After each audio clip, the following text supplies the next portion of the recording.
বন্ধুরা আমরা চলে এসেছি বাংলাদেশের সর্ববৃহৎ একটি মাহফিলে, যেটা পুলিরাটে 8 দিন করতে।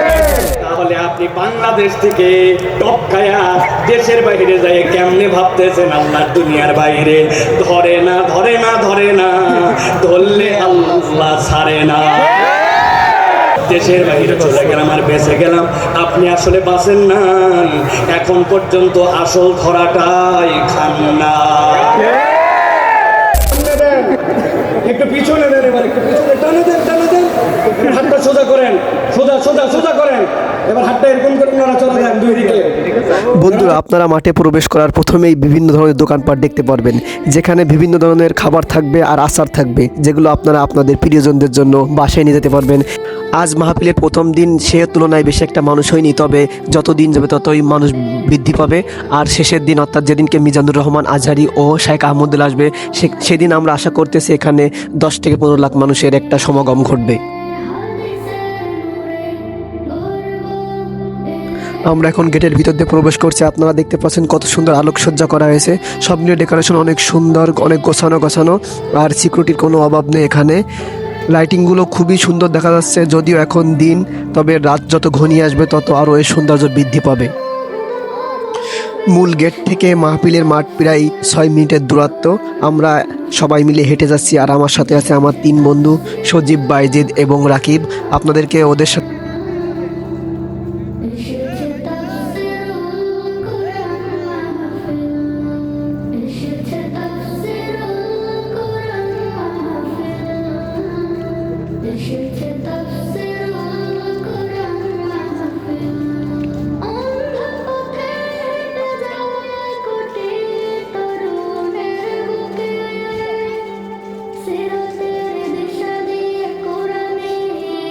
সকিনা আদ্দিন মেডিকেল কলেজের মূল ক্যাম্পাসে প্রবেশ করার পূর্বে আমরা আরও একটি গেট পার হচ্ছি, আর সব মিলে এটা দিয়ে 2টো গেট পার হলাম। এখনও হয়তো সামনে আরও গেট পার হতে হবে, তবে দেখা যাক কি হয়।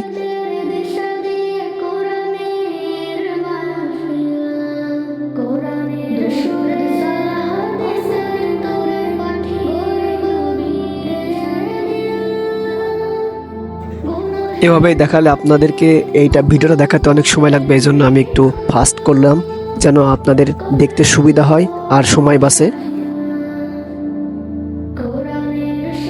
একটু সামনে যেতে আমরা দেখতাম আকিজ মোটরসের একটি স্টল, আরও আছে মায়ের সোয়া ক্যাফেটেরিয়া। তারপরে আমরা আরও একটি গেট পার হওয়ার অপেক্ষায় আছি। আর আপনারা চাইলে এখান থেকে কিন্তু খাওয়া দাওয়া জন্য বিভিন্ন ধরনের পণ্যদ্রব্য কিনতে পারবেন, আপনাদের রুচিসম্মত খাবার এখানে আছে। আর এখন আমরা মূল মাঠের দিকে এগিয়ে যাচ্ছি।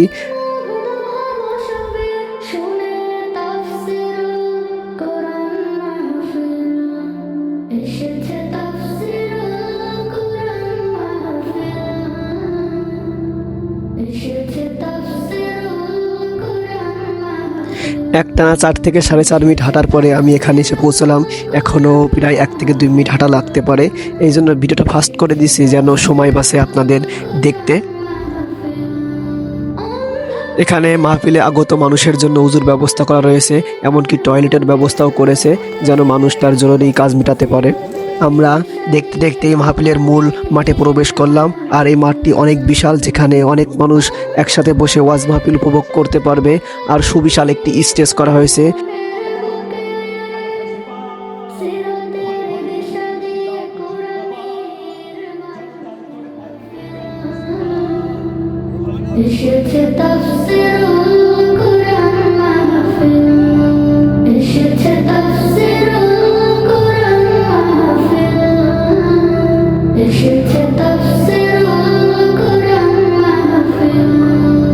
আমরা সময় নষ্ট না করে আমরা মাহফিলের মাঠের মূল প্যান্ডেলের নিচে বসে পড়লাম, যেন একটা সুন্দর জায়গা থেকে ভালো ভিউয়ের সাথে মাহফিল উপভোগ করতে পারি। আর আপনারা অবশ্যই সময় নষ্ট করবেন না। আজ প্রথম দিনের প্রথম বক্তা হিসেবে বয়ান পেশ করবেন আব্দুল হাই মুহাম্মদ সাইফুল্লাহ ভাই। আল্লাহ বলছেন ইন্না বাতশা রাব্বিকা লাশাদীদ, ধরে না ধরে না, কিন্তু আল্লাহ ধরলে ছাড়ে না। সাবধান করা আমাদের দায়িত্ব, যদি না মানি আল্লাহ বান্দার সাথে কি করবেন এটা আল্লাহর ফয়সালা। চোখের সামনে সব প্রমাণ, আপনি তারপরে প্রমাণ খুঁজে পান না। যাদেরকে আপনি অপমান করে, অপদস্থ করে দেশ থেকে বের হতে বাধ্য করেছিলেন, যাদেরকে মিথ্যা মামলা দিয়ে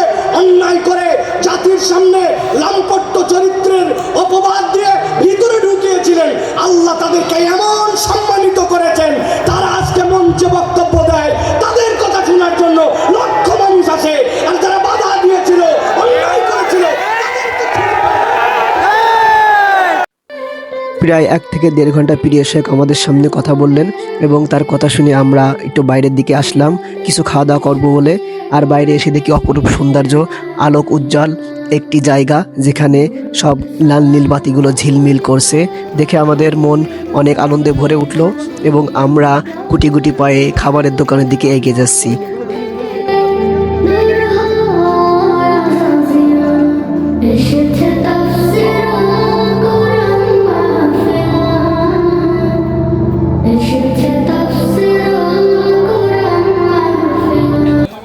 আমরা হাঁটতে হাঁটতে কিছু দূরে গিয়ে সেই মায়ের সোয়া ক্যাফেটেরিয়াতে গেলাম যেখানে বিভিন্ন ধরনের খাবার আছে আর আমরা আমাদের পছন্দ মতো খাবার কিনে নিলাম। আপনারা চাইলে এখানে বিরিয়ানিও কিনতে পারবেন, খিচুড়িও কিনতে পারবেন, এছাড়া আকিস গ্রুপের যত পানীয় আছে সবগুলো এখানে পাবেন।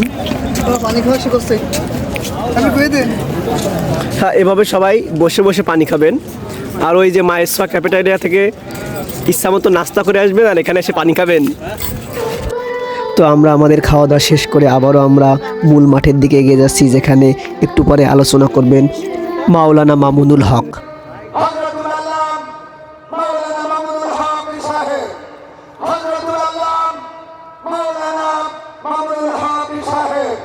ঢাকার শাপলা চত্বরে অনুষ্ঠিত হেফাজত আন্দোলনের নেতৃত্বের জন্য 12 মে মাওলানা মামুনুল হককে গ্রেফতার করা হয়। এই সময় তিনি কারাগার থেকে বলছি নামে একটা বই রচনা করেন যা ওই বছরের সেপ্টেম্বরে প্রকাশিত হয়।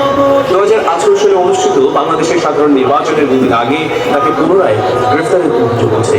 2021 সালের এপ্রিল পর্যন্ত তার বিরুদ্ধে সারা দেশে রাষ্ট্রদ্রোহী মামলা সহ অর্ধ শতাধিক মামলা দায়ের করা হয়। এর মধ্যে 18 এপ্রিল মোবাইল ও মানিব্যাগ চুরির মামলায় তাকে গ্রেফতার করা হয় যা 2020 সালে দায়ের করা হয়। আমরা একটা বিষয় লক্ষ্য করে দেখলাম, যখন এই ভিডিওটা চলছে তখন মাওলানা মামুনুল হক পিছন দিকে ঘুরে এই ভিডিওটা দেখছে। হয়তো তিনি ভাবছে সেই কষ্টের দিনগুলোর কথা। আসলে একটা ভালো মানুষকে কিভাবে মিথ্যা অপবাদ দিয়ে, মিথ্যা মামলা দিয়ে জেলে ভরা হয়েছিল এবং বিভিন্নভাবে নির্যাতন করা হয়েছিল। ঘটনা সারা বিশ্বকে তোলপাড় করে। অবশেষে মিথ্যা অপসৃত হয়েছে, সত্য উন্মোচিত হয়েছে। মাওলানা মামুনুল হক আবারও ওয়াজের ময়দানে ফিরে এসেছেন সত্য এবং সুন্দরকে প্রচারের জন্য।